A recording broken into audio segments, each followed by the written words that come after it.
Hello, I'm Dr. Michelle Burden, along with Dr. Lisa Burkhart-Worley and Lane Jordan-Burdett. And welcome to Pop Talk, the program where you never know what topics might pop up.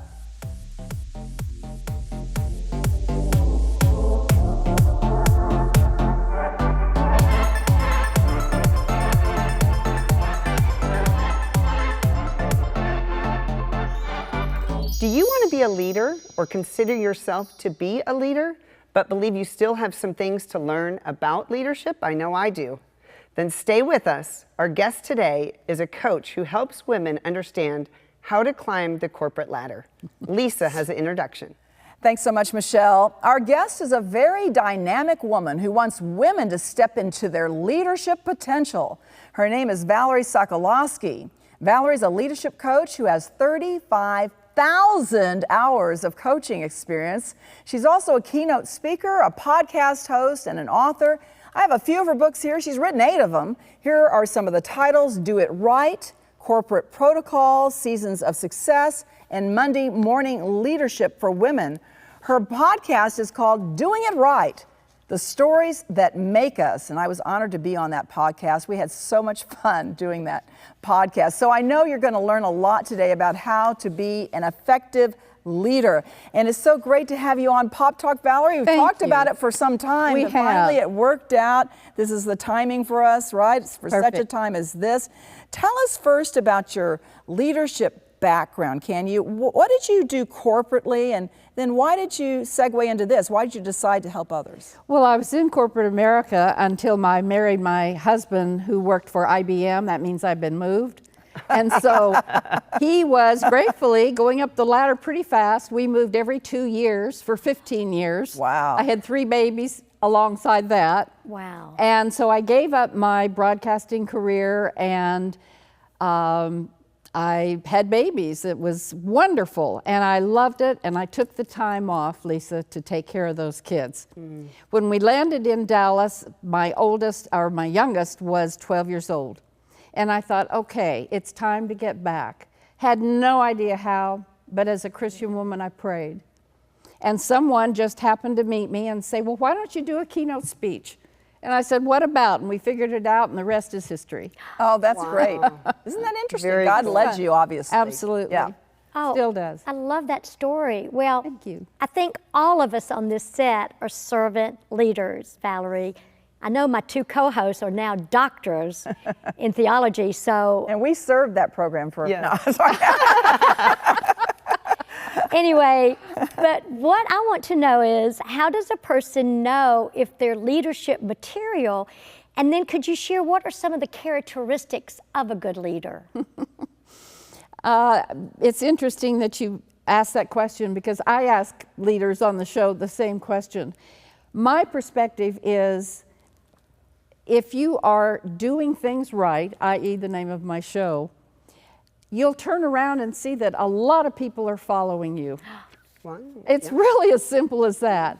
And if you are a leader where people are always in contention with you, you better look in the mirror and say, is it all those people, or is it something me? I'm doing? I even had one man say, you know, leadership would be great if it weren't for the people. Yeah. And I thought, oh, I don't think I want to talk to you anymore. That's a great answer. Thank you. You have to have people to have leadership. I know, You would think really? that would be common sense. He was kidding, I think. Right. So let's go inside the workplace for a minute. Okay. If you want to be a leader, you have to get along with people, right? We were just talking about that. But what do you do with the person who really tries your patience because they're always complaining or seeing the glass half empty? And how that do you doesn't maneuver happen. that as a leader? I'm just joking, sorry. Gingerly. Right? With grace? You know, back to attributes, and I think one of them of a leader is to be upfront. And one of the things that to me is the most important if a leader is hiring a new person, a new hiree, is to have that conversation at the very beginning. Right. For example, this is what one gentleman does, and this is what I'm telling the story about because I tell them all to do this now. He said, you know, I brought this person in, first time I was at a leadership position and I had direct reports. And so I brought each one of them in. And I said to them simply, you know, what's so important to me, this is him talking to the employee, is that I get to know you and what's important to you. And you get to know me and what's important to me. Exactly. And they talked about that for a while. And then he said, and I think it's also important to know from your perspective, what kind of things irritate you? I like And that. he just get it Like that. straightforward. And then they had the reverse conversation. Well, guess what?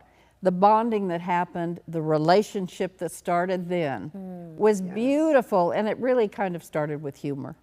That is so great. good. I like that, You starting can out steal that way. that. I wish I took on an executive pastor's role at a church, and I wish I would have started out like that. That would have been good to get that out of the way.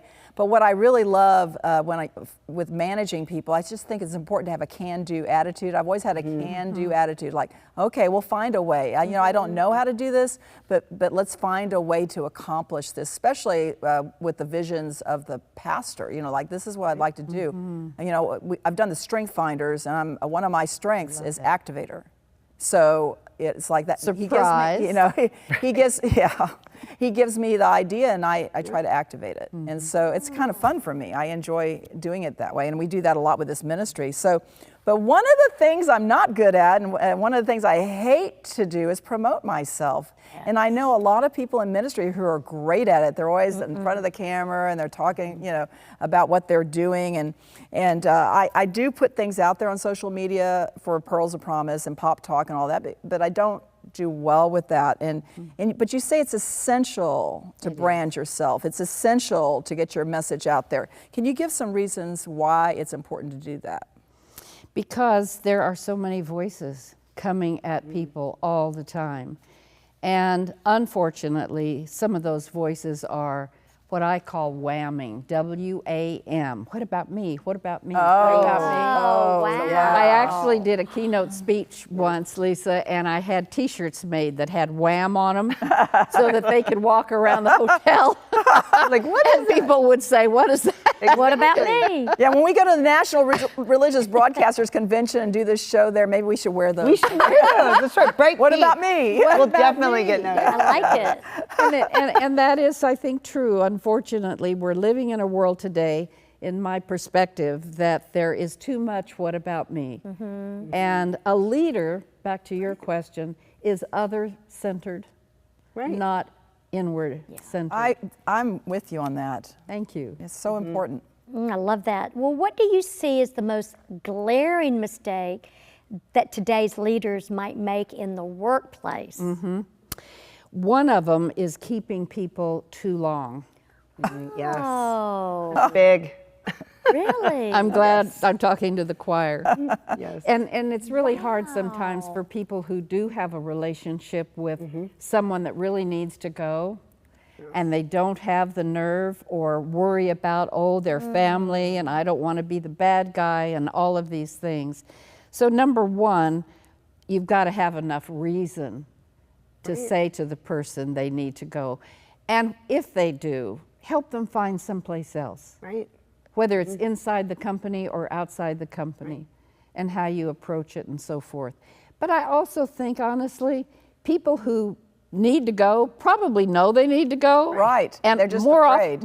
more often than not, those people come back and say, I'm so glad you did that because I'm so happy now. Yeah, and that's so true. encouraging. I usually, the signal for me is when somebody wants to do what I do, or they want to take my position, and they start doing things to challenge, the leadership that maybe I have over the ministry. That's when I know that they're ready. They're ready to go do their own thing, right? They're ready to move out on their own. And so I've had situations like that before. How did you handle it? I actually prayed that they would step down because I knew that, and they did. And they did. They did. So that's kind of how I did it. How important is it having a leadership coach? You're a leadership coach and a mentor. How important is it to have a leadership coach and a mentor? We have not discussed it yet, but Letitia Baldridge, the White House Social Secretary for President John F. Kennedy, mentored you. What did you learn from her? Oh, I'm so blessed. Number one, the graciousness that she had. I'll never forget the first time I met her. I was scared to death.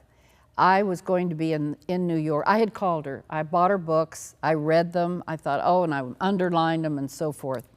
And I knew that she was going to be, because I had emailed her assistant, in New York at a particular time I was. And I just boldly, and here's another point, never be hesitant if you get a nudge, because as Christian women, nudges come from our Lord, right? Yes, Yes. they do. And so way back then, I had that nudge to just pick up the phone and ask her assistant, is she going to be and could I meet? Right. And the assistant said yes. And it was at a lovely restaurant in New York City. And in walked Letitia Baldridge, and I have to explain what she looked like to get the picture. Very tall, a large-boned woman, majestic, all in black, and always wore a strand of pearls. Wow. We like that. We like that. Like pearls. And I was trying not to be intimidated, Yes. right? I didn't have a chance to get intimidated, because the minute her eyes met, she shook her hand, took her hand out to me, and said in that deep, wonderful voice, "Oh, I'm so glad to meet you." And I said, "Oh, Miss Baldridge, it's my joy." "Oh, no, no, no, call me Tish." Oh. I said, "I'm really going to have a hard time saying Tish, but okay." And that's really who she was. That's a lovely Yes. lady. Isn't it? Yes. That's She- beautiful. She lived every inch of that book. That's beautiful. Michelle has a question Yeah. about CEOs. Yeah. Yes, no, I love that. I actually have a HR recruiting background, so I completely understand what you're good. saying about people and when they stay too long, or they you don't really know what to say to them. It can also be along the lines too of somebody who, you have a manager maybe that is a yes person that always wants to say yes to everybody, and so there's multiple ways that can go. But Right. Particularly for women, there's still a glass ceiling. And although we're seeing more female CEOs, which is great, I can remember back in the 90s, I knew a woman in a large company who said she'd never make it any higher because of the levels above her. They were male. They were male dominated. So are women making any headway in corporate America and upper management, in your opinion? today? Absolutely, absolutely. Just anybody can Google how many leaders in our major Fortune 500 or 100 companies there are. The advice I would give to any woman, and yes, that's a really good question, is always stay who you are, be a trustworthy person, and be a linchpin. There was a book written called Linchpin. That's Yes. how I Yes. got that I remember idea. Yeah. And what do I mean by that? Be that person that someone else will go to for knowing something, whether you know it or whether you're seen as a linchpin, meaning I don't know the question, but I can help figure out Right. who does. Exactly. And so that puts a woman in a position of, oh my goodness, they really know what they're doing. Yeah, I've dealt with this a little bit in sportscasting when I was a Bet you sportscaster. have.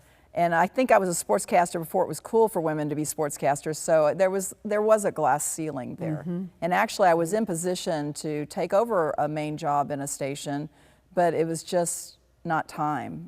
It's like it just didn't happen. They brought somebody else in. And a lot of people liked me and they wanted me, but it was just not part of, well, it wasn't part of God's plan, but it wasn't the timing for that at that time. So, and we're still, I don't think we're still seeing main female sportscasters on stations yet. We see them more in, we've seen play-by-play. Yes. We've seen On the women football doing that fields. on the football game. So that's a huge accomplishment, but we're still fighting that a little bit. Yeah. But Lisa, to your credit and to your talent and your gift, you were seen with all those things.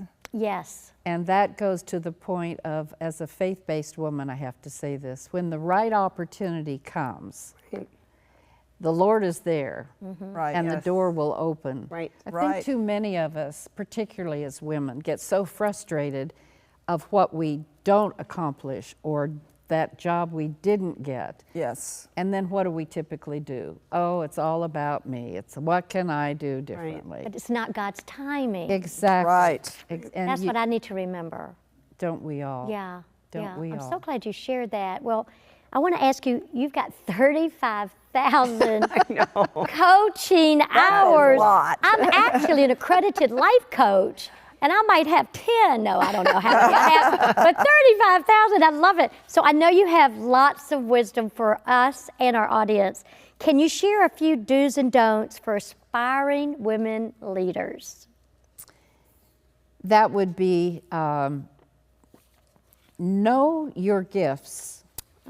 Know what you are really good at and find ways to demonstrate that. For example, I got a call not so long ago from a woman who said, help me just be able to say something at a meeting.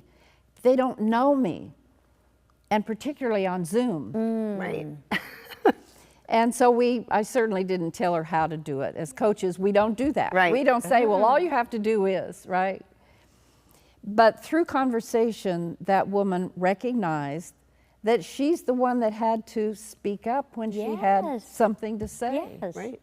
And on a Zoom call, maybe it's as simple as like this, where the person who's leading the Zoom meeting never like this or this, but a hand up.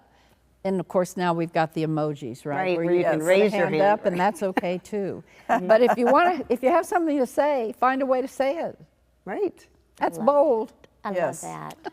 That's amazing. That's the only way that you get heard, though, if you're not speaking up. I mean, if you don't say it or speak up, then you can't expect for that to happen, right? Yes, and you know what? Thank you for that. It triggered something to say to the women leaders, and that is, if you have someone on your team that doesn't speak up, man or woman, and you know their gifts and talents and Right. strengths, then it behooves you to speak up and say, you know, Bill, you're really good at XYZ.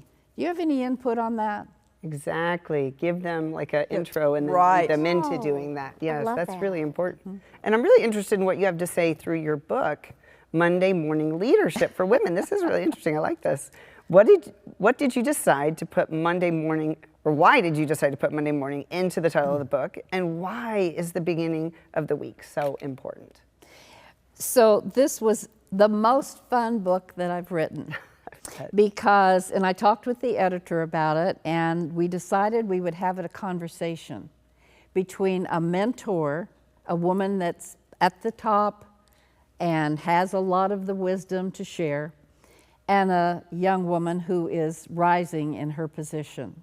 Wow. And so they happened to meet in my book at yoga. Oh, wow. Well, that's, you know, that is a raw place to Yes. meet. There's no Yes. holds barred. No. You're just two women. Yeah. And this Taylor is the young woman's name. Taylor had a conversation just quickly, started out with yoga stuff, and she had the wherewithal to say to Suzanne, Suzanne, I just appreciate what you share after yoga, and I would love to get some wisdom from you. So she asked. Yes. And you know what? Every leader loves to be able to help somebody else, Yes, unless that's right. they're jerks. Yeah. And so Suzanne said, well, you know what? I'm not going to be traveling for a while. Why don't we meet every Monday morning That's at beautiful. Starbucks? That's the coffee go. cups on the book. Yes. And I'll share whatever I can with you. How would that work? Oh, would you do that? I'd be so grateful. Thank you. And so there's 8 chapters in the book, and I knew from experience and also research what are the 8 most urgent questions that young people want to know about how to be a leader. Wow. And those are the topics that Taylor would ask Suzanne each Monday morning. And then she took notes. Taylor had to take notes. Yes. So at the back of each of the chapters, as you know, is a little notepad, and it's her writing on what she learned. That's cool. That's great. What a great thought. I'm just going to go back to a time when I was a public relations manager at the airport in San Antonio, and I used to pray that the Lord would bring me women who I could mentor. And so I saw my position at the airport as one, as representing God. I know we couldn't really talk about it in the workplace, but I would still ask him to use me with these women. And so 2 women know the Lord today because of the opportunities that he gave me. The second one came in, and she's like, I had been praying, and she's like looking around, is there an opening here? And I thought, is that the one? And sure enough, she went through the process. She got the job. Her name's Laura. And her mom was in the last stages of cancer. She was dying, and she ended up in hospice. And when she died, I know I heard God say, she's your daughter now. And so I took her on from that point on as a spiritual daughter. And so, and that was 2002, so 23 years later, she and I are still connected, and she was with us at Thanksgiving, and I've watched her grow in her faith, and now she's involved in her church, and she's just made an amazing change. I'm godmother to her children. This is where this went, because he brought me this woman that needed to know the Lord. She was an agnostic. So this leads me to my question. How important is faith-based leadership? Is it wrong? I know a lot of companies would say, do not witness, do not share about Jesus, but is it wrong to take those opportunities and sharing about your faith when they come? I mean, can you talk about just the importance of being an ambassador in the marketplace, in the workplace? My quick answer is yes and now. And I say that because we are in such a tumultuous world. And now is when, if we have a message to share from our heart, one that's our story, God opens an opportunity. Think about how he'd feel if we didn't. Exactly. So I'll share with you a similar situation, which was exactly that.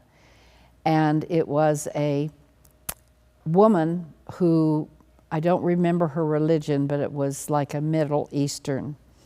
And we were talking about God, and I was bold. It was in my office.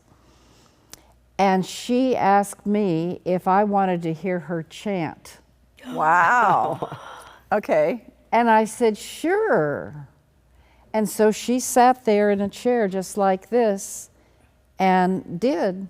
And I just listened, praying, what am I to say now? Yes. And I didn't say anything. I just said, beautiful. But that woman and I had conversations where I did bring up God. And if there is an opportunity, I'm going to. Right. Back to the main point, now is the time to be more bold than ever before. Yes. Because I'm just wondering if the time isn't getting shorter. Right. Exactly. And lives can be changed. The first Laura that I mentored, she was going to marry the wrong guy, and she wasn't in love with him. It was an arranged marriage. I said, and she told me about all these things. I said, red flags, and she loved someone else. And so sure enough, she went on a spiritual retreat, and then she realized that, first of all, she didn't have God in her heart, but then she realized she didn't have a heart for this guy, and she ended up marrying the one she loved. I mean, this was, I said, you need to write that story. What it could be a love story. story, a movie, and they're happy, and their boys are grown up, and it's just amazing. So thank you so much, Valerie, for teaching us about leadership. It's just wonderful the work you're doing and how you're influencing people, and we just wish you all the best with what you're doing and all the initiatives that you have. So Valerie Sokolosky's podcast, once again, is called Doing It Right, The Stories That Make Us. You can find all of her 8 books, including Do It Right, the new book of business etiquette, on Amazon. And her website is valerieandcompany.com. And we would really love for you to reach out to us here at Pearls of Promise Ministries. You can reach us at info@pearlsofpromiseministries.com. You can like us on Facebook at Pearls of Promise Ministries. We'd love for you to follow us on Twitter at Pop Talk Media or at Pearls of Promise, or on Instagram at Pop_Ministries. And all our past Pop Talk television shows and our award-winning documentaries are on our YouTube channel at Pearls of Promise Ministries. And thanks so much to our 26 television and radio platforms and the wonderful production team from GracePoint Media. For all of your media needs, go to gracepoint.media. So that is our program today. Thanks for watching. We're just ordinary girls Who God turned into pearls. Have a blessed week.